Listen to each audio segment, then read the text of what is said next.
पिछले पार्ट में हमने देखा था कि हॉस्पिटल में सर्जरी करने के लिए कोई डॉक्टर अवेलेबल नहीं थे।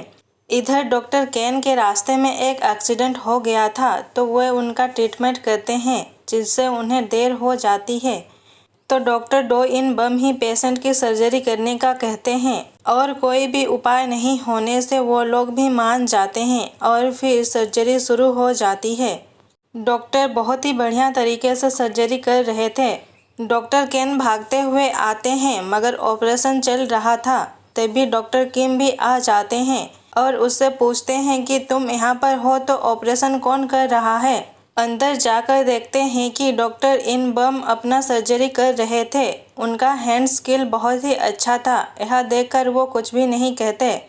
ऑपरेशन के बाद उन दोनों को बात करने के लिए अपने साथ ले जाते हैं। तभी डायरेक्टर भी वहाँ आ जाते हैं। डॉक्टर किम के साथ अपने दोनों बच्चों को देखकर वो और भी गुस्सा हो जाते हैं। उनका चेहरा देखकर डॉक्टर किम हंसने लगते हैं और कहते हैं अभी अभी डायरेक्टर के बेटे ने मेरे हॉस्पिटल में सर्जरी फिनिश की है, अब इसका क्या करें। एक अनरजिस्टर्ड डॉक्टर ने बिना किसी परमिशन के ऑपरेशन की है। यह सुनकर डायरेक्टर उस पर चिल्लाते हैं तो डॉक्टर यून ब्लेम अपने सर पर ले लेती है।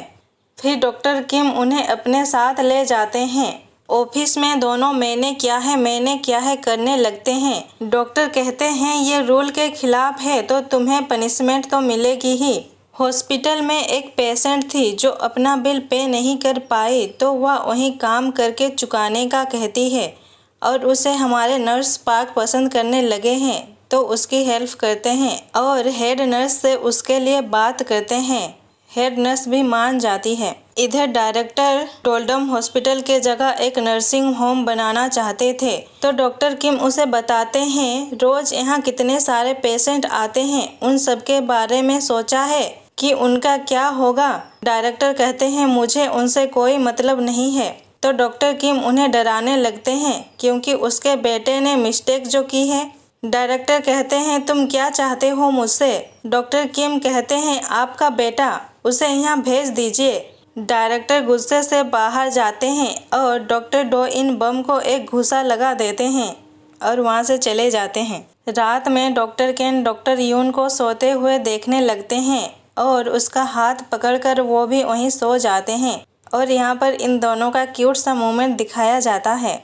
अगली सुबह सब लोग टीचर किम को उठाते हैं और बाहर आकर देखते हैं कि मेन हॉस्पिटल के चीफ और डॉक्टर इंसू, डॉक्टर डो इन बम और कुछ नर्स आए थे डोल्डम हॉस्पिटल में काम करने के लिए। मगर ये डायरेक्टर का एक चाल है, चेयरमैन की सर्जरी रोकने के लिए और टीचर किम को बर्बाद करने के लिए। फिर सब अपने अपने काम पर लग जाते हैं, लोगों से बातें निकलवाना, उन्हें मैनिपुलेट करना और टीचर किम के खिलाफ सबूत तलाश करने लगते हैं। चेयरमैन उन्हें सारी नई मशीन भेज देते हैं। उन्हें देखकर डॉक्टर यून बहुत खुश होती हैं। टीचर किम भी उसे ऐसे उछल कूद करते देखकर हंसने लगते हैं। तभी एक पेशेंट आता है जिसे किसी ने चाकू मार दिया था तो डॉक्टर्स उसकी ट्रीटमेंट करने लगते हैं। उसके पेट में एक चाकू का टुकड़ा अटक गया था, उसे निकालने के लिए सर्जरी करनी पड़ेगी। इसलिए टीचर किम डॉक्टर केन और डॉक्टर डो इन बम को बुलाने भेजते हैं। इधर वो दोनों लड़ रहे थे कि उन दोनों में कौन बेस्ट है और कौन नहीं। नर्स उन दोनों को रोकती है और कहती है कि टीचर किम आप दोनों को बुला रहे हैं तो वो दोनों चले जाते हैं। फिर दोनों डॉक्टर वहाँ आते हैं। टीचर किम उन्हें पेशेंट की हालत बताती है और उनकी सर्जरी करने का कहती है। मेन हॉस्पिटल के चीफ आकर उन्हें रोकते हैं, कहते हैं तुम बिना किसी कंसेंट के सर्जरी नहीं कर सकते। अगर उसे कुछ हो जाता है तो क्या तुम इसकी जिम्मेदारी लोगे। डॉक्टर यून बताती हैं कि लॉ के हिसाब से अगर उसका कोई गार्जियन नहीं है और पेशेंट ऐसी हालत में नहीं है कि कंसेंट दे सके तो ऐसे में कंसर्न लेटर मायने नहीं रखता। फिर क्या था, उसका मुंह उतर जाता है। टीचर किम डो इन बम को इंचार्ज और डॉक्टर केन को असिस्टेंट बना देते हैं। तो डॉक्टर केन कहते हैं मैं असिस्ट क्यों करूंगा सर। तो डॉक्टर यून कहती हैं तो क्या मैं कर सकती हूँ। टीचर किम उसे दूसरे पेशेंट का ध्यान रखने का कहते हैं। डॉक्टर यून डॉक्टर इन बम को बैंडेज देती है उसके हाथ में लगाने के लिए।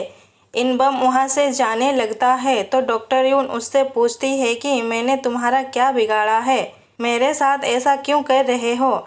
इनबम कहता है अब ऐसे तो मत दिखाओ जैसे तुम्हें कुछ पता ही नहीं है, तुम किसी को बता नहीं सकती कि तुम डायरेक्टर के नाजायज बेटी हो, मुझे सब पता है तुम्हारे बारे में। यह सुनकर डॉक्टर यून हैरान हो जाती हैं, नाजायज बेटी और मैं।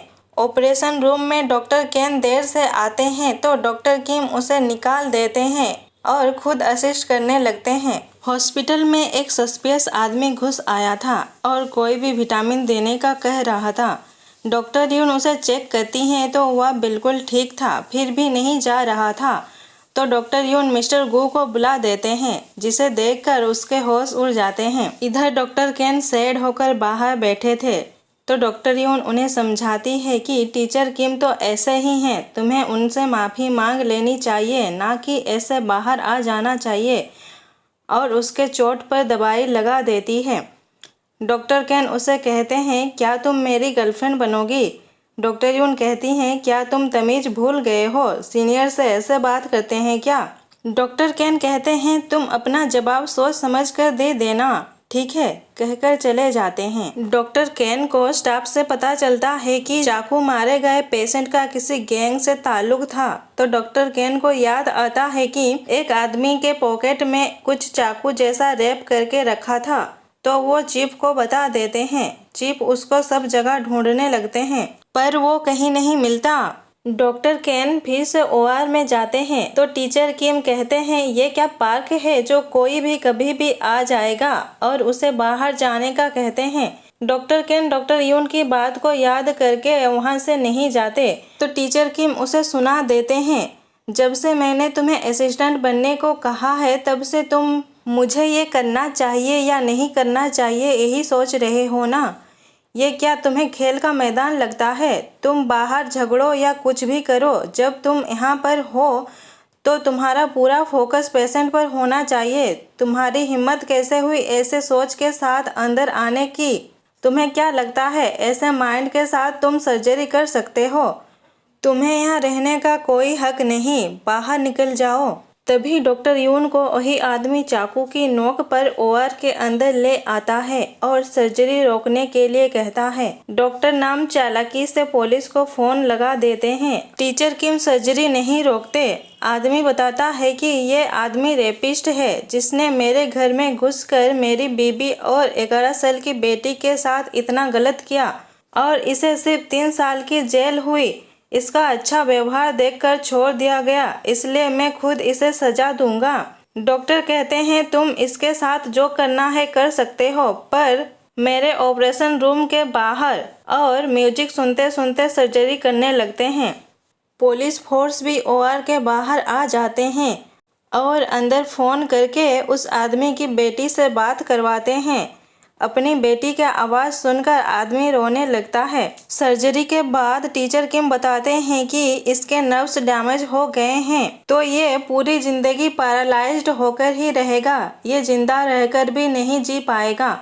अगर फिर भी तुम इसे मार कर जेल जाना चाहते हो तो इससे तुम फिर से अपनी फैमिली को खो दोगे, आगे तुम्हारी मर्जी, कहकर सबको बाहर ले जाते हैं। डॉक्टर किम बाहर आके उसके बीबी और बच्चे को देखते हैं। डॉक्टर किम को भी उनके लिए बुरा लगता है। अंदर वो आदमी रोने लगता है और उसे कुछ नहीं करता। फिर उसे पुलिस पकड़कर ले जाने लगती है तो उसके बीबी और बच्चे उससे लिपटकर खूब रोते हैं। जाते वक्त डॉक्टर यून उसके घाव पर दवा लगा देती हैं। वो आदमी उसे अपने किए के लिए माफ़ी मांगता है। टीचर किम उसकी बेटी से कहते हैं कि तुम कल हॉस्पिटल आ जाना, मैं तुम्हें बिल्कुल ठीक कर दूंगा और फीस की चिंता मत करना। यह सुनकर उसकी मॉम रोने लगती है। डॉक्टर इन बम स्टाफ के डोम में रहने आते हैं। वहाँ पर डॉक्टर यून भी रह रही थी पर वो उनसे बात नहीं करते और अंदर चले जाते हैं।